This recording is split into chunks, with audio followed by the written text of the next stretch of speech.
아멘. 네, 감사합니다. 우리 쉬운 찬양대 잘하지 않습니까? 실력이 점점 늘어나는 것 같아요. 우리 한선영 지휘자가 지금 출산 휴가 중인데 아주 기초를 잘 닦아놓고, 또 우리 이재 선생님이죠. 이재 선생님이 너무 예쁘게 잘해 주시는 것 같아요. 우리 찬양대원들, 그리고 우리 지휘자, 반주자 박수 한번. 제가 이렇게 하는 이유는 우리 지휘자가 오늘 애들 간식 사왔거든요. 저 위에서 편의점에서 과자 몇 개 먹었다고 이렇게 한 보따리 갖고 오셨더라고요. 여러분들도 많이 드시고 한 보따리씩 갖고 오시면 거기 계속 채워지지 않을까, 이런 생각이 듭니다. 우리 곁에 계신 분들과 한번 인사했으면 좋겠습니다. 잘 오셨습니다. 만나서 반갑습니다. 잘 오셨습니다. 만나서 반갑습니다. 한 번 더 하죠. 함께 예배하게 돼서 영광입니다. 함께 예배하게 돼서 영광입니다. 함께 예배하게 돼서 영광입니다. 우리 요셉부 그리고 다윗부 학생들도 같이 있는데, 우리 어르신들이 함께 한번 인사했으면, 얘들아 고맙다 한번 얘기해 주실까요? 얘들아 고맙다. 함께 얘기해서. 우리 요셉부 친구들 그리고 우리 다윗부 친구들도 우리 어르신들한테 한번 인사했으면 좋겠습니다. 감사합니다.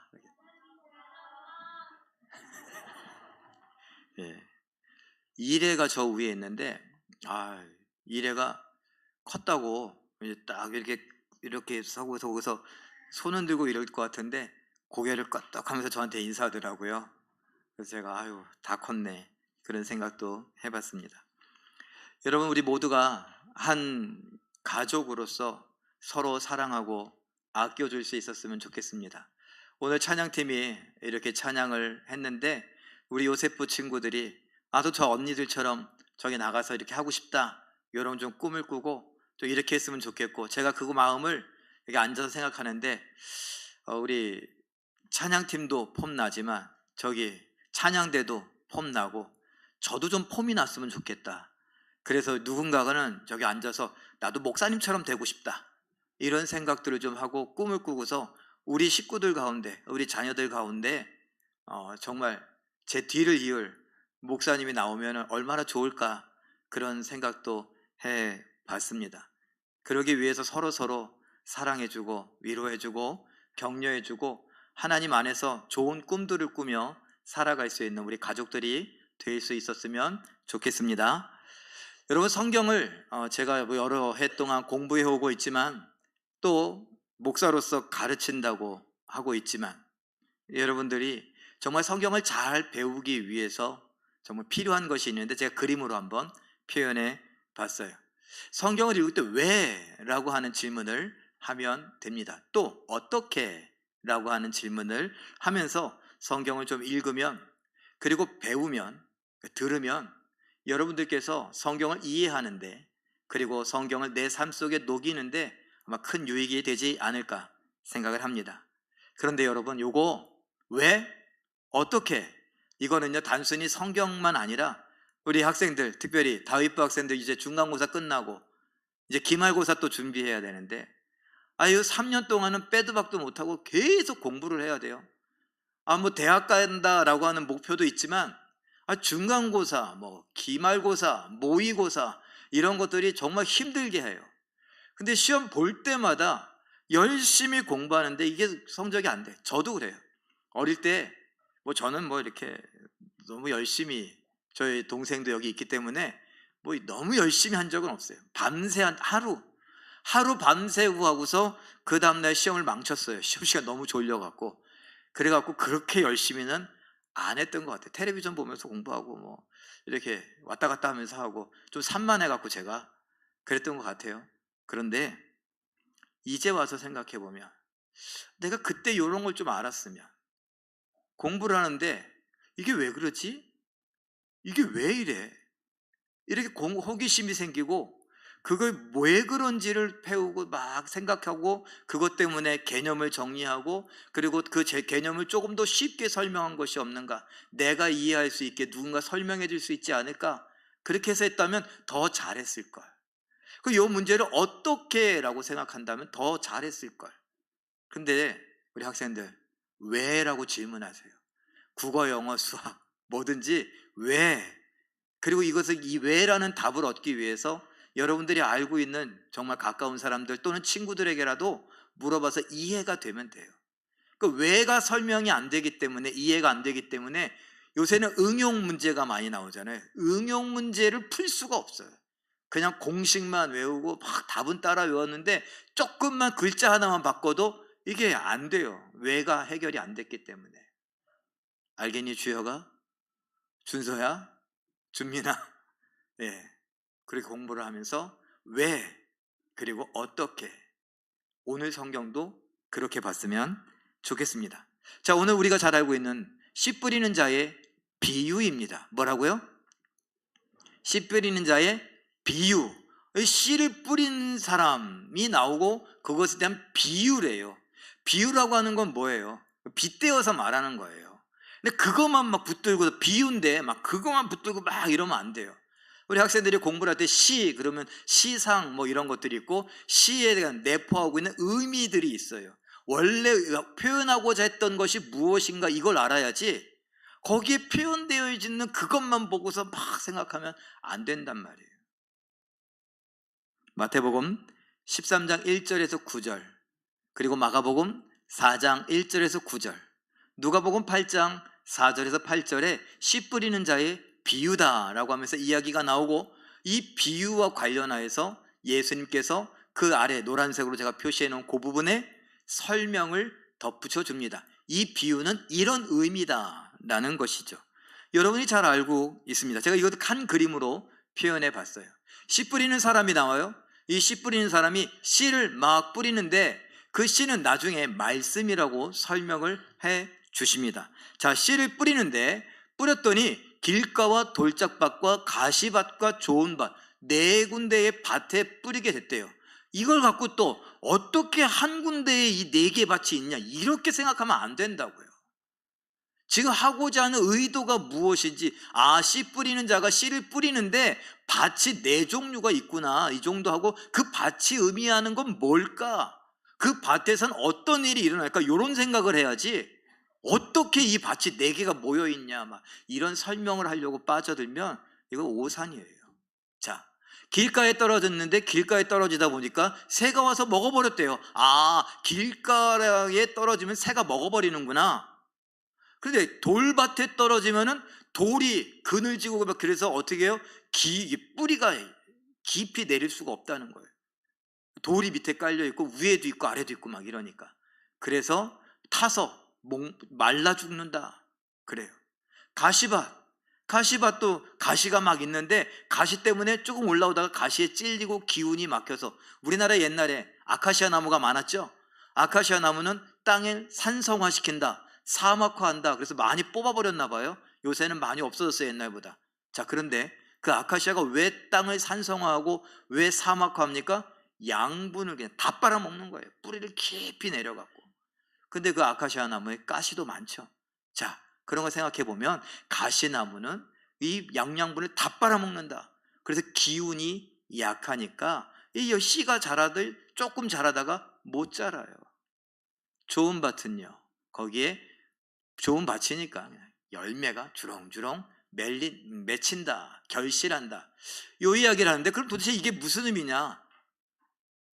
길가에 떨어졌다는 것은 말씀을 받는 것도 아니에요. 그냥 말씀이 튕겨져 나가요. 그냥 그대로 있어요. 그래서 어떻게 해요? 새가 와서 먹어버렸는데 그 새는 마귀다, 사탄이다. 사탄 마귀가 말씀을 빼앗아가 버리니까 남는 게 있어요, 없어요? 한 개도 기억 안 나. 조심하세요. 말씀을 듣고 집에 갔더니 한 개도 기억 안 나는 사람 길가일 수 있어요. 이러면 안 되는데. 자, 돌밭, 믿음의 뿌리가 약해요. 뿌리가 깊이 못 내려가요. 그래서 조금만 어려운 일 있으면 하나님 안 계신 게 분명해. 그리고서 떠나버려요. 시험 드는 사람, 목사에게 시험 들고 장로에게 시험 들고 어떤 권사님에게 시험 들고 뭐 돈 거래하다가 돈 띠끼고 막 이래갖고 여러 가지 일 때문에 하나님 못 믿겠다고 하는 사람들, 아마 거기에 해당하지 않을까요? 가시밭은요, 막 좀 말씀을 받고 기쁨으로 뭐 하다 막 이렇게 하는 것 같은데, 세상에 먹고 사는 문제의 염려, 재물, 돈의 재물의 유혹, 그 다음에요 또 여러 가지 욕심 때문에 내가 이거 할 시간이 없어. 말씀에 순종할 여력이 없어요. 그래서 어떻게 돼요? 그건 목사님들이나 하라고. 그러면서 열매를 못 내는데 그게 기운이 없대요. 좋은 밭은요, 그냥 뭐 듣고 받아서, 착하고 좋은 마음으로 듣고 받아서 순종하더니 인내하더니 열매를 많이 맺더라. 요 이야기는 왜 하는 걸까요? 답이 나왔잖아요. 밭 종류 4개를 외우려고요? 여러분 성경 퀴즈 대회 합니까? 여러분 다 신학대학원 가십니까? 아니잖아요. 그러면 우리 모두가 다 좋은 밭이기를 바란다. 다 좋은 밭은 아니에요. 어떤 밭은 길가와 같고 어떤 밭은 돌밭, 어떤 밭은 가시밭 같은데 원하기는 우리가 다 좋은 밭이었으면 좋겠다라는 이야기입니다. 자, 그럼 이 이야기를 제가 2가지로 한번 정리해 볼까요? 좋은 밭, 나쁜 밭이에요. 그냥 말씀의 씨를 뿌리는데 말씀의 씨가 열매를 맺느냐 못 맺느냐. 못 맺으면 나쁜 밭, 검정색, 맺으면 좋은 밭, 노란색. 이 2 이야기예요. 이걸 비교하는 거예요. 자, 그러면 열매를 못 맺는 나쁜 밭의 특징은 무엇이냐? 정리하면 이럴 수 있어요. 깨닫지 못하고 인내하지 못하고 순종하지 못하더라. 환난, 염려, 재물의 유혹, 욕심 때문에 일어나지 못하고 밑으로, 화살표가 밑으로 있어요. 주저앉아서 못 일어나더라. 요게 말씀을 못 맺는, 열매를 못 맺는 나쁜 밭, 좋지 않은 밭의 전형적인 특징입니다. 그러면은 열매를 맺는 좋은 밭은 어떤 특징이 있느냐? 그냥 단순해요. 읽어보죠. 파란색, 초록색. 시작. 말씀을 듣고 받아 결실함. 말씀을 듣고 받는데요. 이것이 중요합니다. 자, 이런 이야기를 이제 다시 한번 첫 번째 그림으로, 왜? 어떻게? 왜 이렇게 말할 수 있느냐라는 거예요. 왜 이런 이야기를 하느냐라는 겁니다. 자, 그러면 제가 성경을 읽을 때에 여러분들에게 팁을 하나 드리면, 전후에 어떤 이야기가 있느냐, 요걸 알면 지금 이 이야기의 핵심적인 내용을 조금 더 부각시킬 수 있어요. 헷갈려요. 요 이야기라는 건가? 저 이야기라는 건가? 지금 이 밭에 대한 씨 뿌리는 자의 비유가 나왔는데, 씨 뿌리는 자의 비유를 들어보니까 씨 뿌리는 자가 중요한 거야? 밭이 중요한 거야? 4가지 밭이 중요한 거야? 어떤 밭이 중요한 거야? 아니면 이건 도대체 무슨 얘기지? 조금 헷갈려요. 그러면 그 전과 후에 어떤 이야기가 있는지를 알면 되는데, 제가 일단은 그 전에 있었던 이야기들 한번 살펴보죠. 그 전에는 어떤 이야기들이 있었는가? 마태복음 12장 50절에는 예수님께서 내 형제 자매 나의 어머니가 누구냐, 이 이야기를 합니다. 마가복음 3장 35절도 똑같아요. 내 가족은 누구냐, 이 이야기를 해요. 그리고 누가복음 8장 1절에 3절까지는 여러 여자들이 와서 함께하고 섬기더라, 이 이야기가 나옵니다. 그러면 마태복음과 마가복음, 오늘 씨 뿌리는 자의 비유 앞에 어떤 이야기가 나오는지 그 핵심적인 이야기를 하나 읽어보죠. 마태복음 12장 50절 말씀과 마가복음 3장 35절이 같은 의미예요. 읽어봅니다. 시작. 누구든지 하늘에 계신 내 아버지의 뜻대로 하는 자가 내 형제요 자매요 어머니이니라 하시더라. 요거예요. 앞부분에서 하늘에 계신 내 아버지의 뜻대로 행하는 자, 한마디로 말하면 하나님 말씀에 뭐 하는 자? 순종하는 자가 내 가족이다, 요 이야기를 하신다라는 거예요. 그리고서 비유로 말씀하시는 거예요. 그럼 이 비유의 핵심적인 내용은 뭐예요? 하나님 말씀에 순종하라, 요 이야기죠. 뒤에는 무슨 이야기가 나오느냐? 그냥 천국은 이런다라고 천국 비유는 마태복음에서 나오고, 마가복음에서는 등불을 어디에서 감춰두냐? 등불은 위에다 놓으니까 등불이 다 비춘다. 누가복음도 이어서 등불은 비추게 된다, 이 이야기예요. 그런 이야기를 가만히 생각해 보니까 이 씨 뿌리는 자의 비유는 하나님 말씀에 순종하는 자들인데, 그 순종하는 사람들은 티가 난다. 그거구나. 여러분들이 이렇게 정리를 하고 이 씨 뿌리는 자의 비유를 한번 생각해 보면 좋을 것 같아요. 정리를 해보죠. 앞의 이야기와 연결해서 그럼 우리가 좋은 밭으로서 열매를 맺으려면 어떻게 하는가 그림으로 표현해 봤어요. 앞과 연결해 보면 말씀의 씨를 듣고 받아 열매를 맺는데 어떻게 한다고요?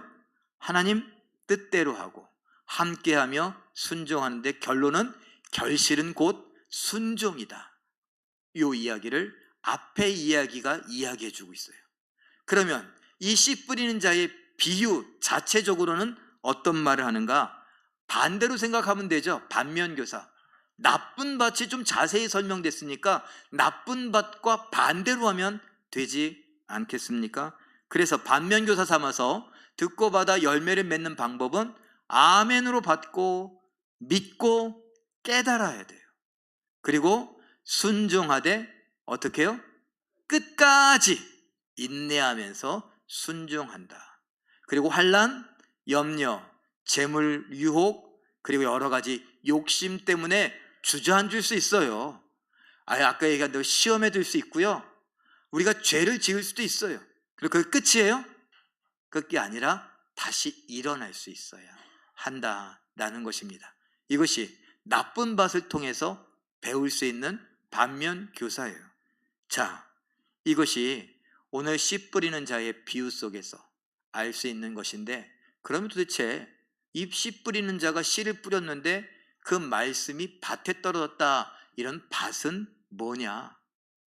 누가복음 8장 15절 말씀 읽어보죠. 시작. 좋은 땅에 있다는 것은 착하고 좋은 마음으로 말씀을 듣고 지키어 인내로 결실하는 자니라. 요거예요.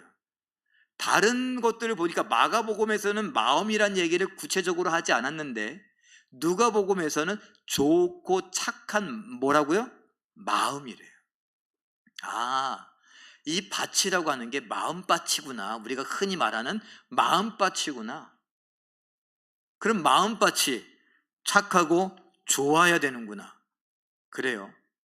반대로 히브리서 3장 15절 말씀 우리 함께 읽어보죠. 괄호안까지 한번 읽어볼까요? 시작. 성경 시편 95편 8절에 일러스되 오늘 너희가 그의 음성을 듣거든 경노하시게 하던 것 같이 너희 마음을 완고하게 하지 말라 하였으니. 완고하게 하지 말래요. 완고하다는 말은 못되게 고집 부리는 거예요. 그러니까 한마디로 못되게 고집 부리지 마라. 우리들 고집 센 아이들 있잖아요. 그냥 막 마트에 가고 장난감 코너에 가서 이러고 있다가 이거 사달라고. 근데 저가 그랬죠. 아빠가 나중에 돈 모아서 사줄게. 요거는 아닌 것 같아. 막 설명하면. 그때 저희 아이들은 다행히 그러지 않았는데 어떤 아이들 보니까 거기 어떻게 해요? 1차 주저앉아.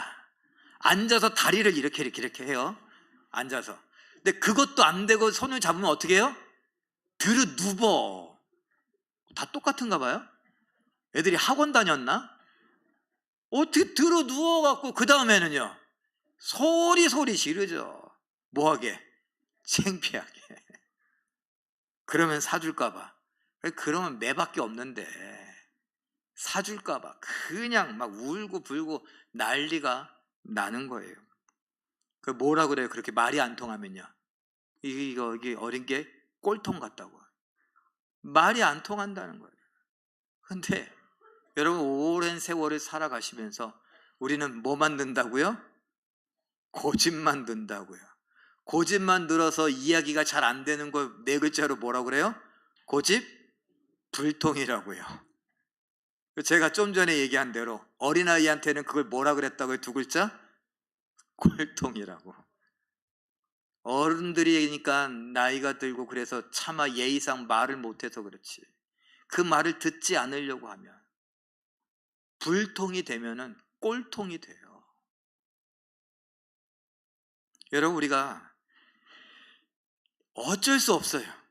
특별히 어르신들, 할머니, 할아버지들, 아니 우리 어머니, 아버지들 50이 넘어가면서 갱년기 증상이 오는 특별히 어머니들, 이 갱년기 증상과 더불어서 잘 안 들려요. 내가 하고 싶은 얘기만 자꾸 해요. 내가 궁금한 게 중요하지 다른 사람의 형편과 처지를 잘 생각하지 않아요. 그래서 우리는 고집스러워져요. 자연적인 현상인 것 같아요. 근데 그 자연적인 우리의 육신의 모습들을 어떻게 해야 돼요? 버려야 돼요. 특별히 말씀 앞에서. 하나님 말씀을 듣는 데 있어서 우리 마음밭이 좋은 마음이 되려면 고집을 버리는 것에서 시작이 된다. 그래서 못된 고집을 버려라. 완고하게 하지 말아라. 이렇게 말씀을 하십니다. 좀 어려운 것 같아요.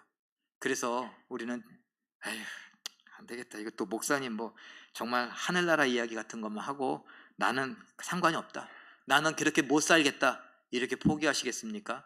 우리가 잘 알고 있는 에스겔 36장 26절에서 27절 읽어보죠. 시작. 또 새 영을 너희 속에 두고 새 마음을 너희에게 주되 너희 육신에서 굳은 마음을 제거하고 부드러운 마음을 줄 것이며 또 내 영을 너희 속에 두어 너희로 내 율례를 행하게 하리니 너희가 내 규례를 지켜 행할지니라. 여러분, 하나님께서 내가 새 영, 내 영, 하나님의 영, 곧 누구예요?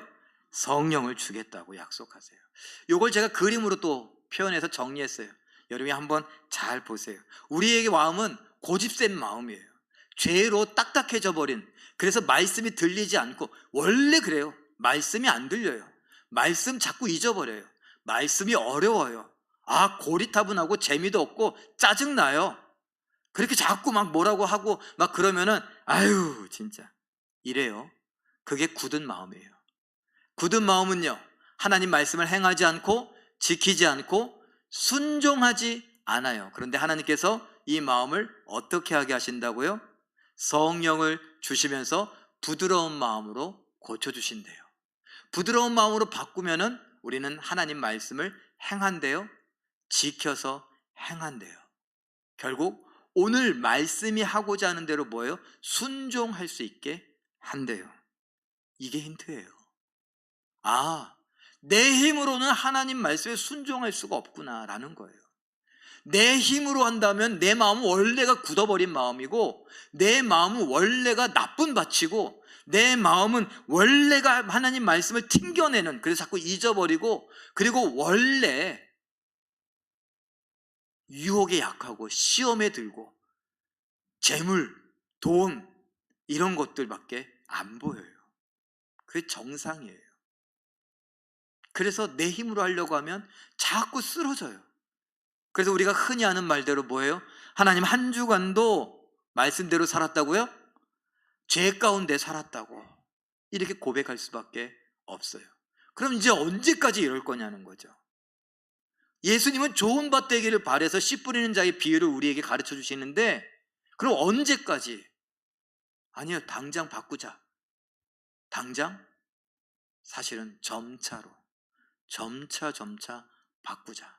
조금씩 바꾸자. 하나님의 영, 새 영, 성령을 의지해서 바꾸자. 요한복음 14장 26절 말씀 읽어봅니다. 시작.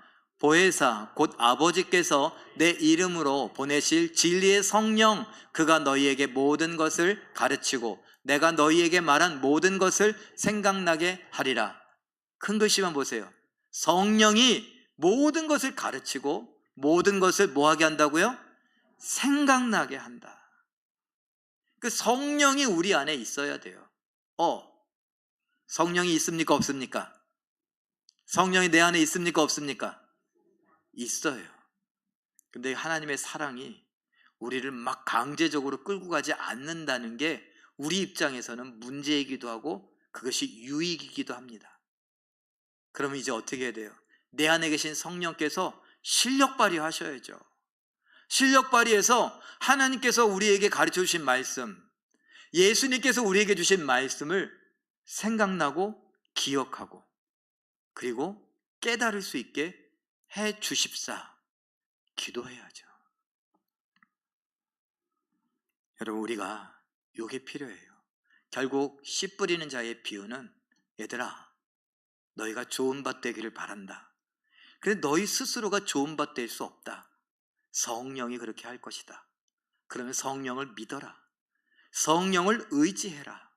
성령께 도와달라고 해라. 그럼 성령이 너희 마음을 좋은 밭 되게 할 것이다. 우리 요셉부 친구들도 있는데, 그리고 저기 사무실에 사무엘 부예요. 몇 없어서 부서 운영이 잘 안 되고, 그래서 요셉부에서 오기만 하면 그냥 다 품어주겠다고 지금 그러고 있는데, 아이들이라고 하나님 말씀 안 듣는 게 아니라고요.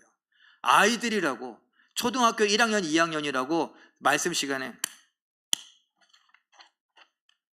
이렇게, 요거는요 우리 원래의 모습, 아까 뭐라고요? 굳은 마음이에요. 아이들도 그래요. 굳은 마음이에요.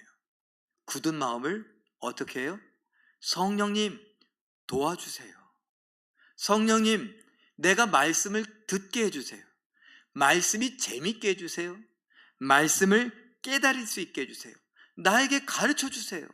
생각나게 해주세요. 그러면 우리 어린 아이들부터 우리 연로하신, 난 자꾸 까먹는데, 그런 연로하신 분들까지도 성령께서 어떻게 해요? 도와주세요.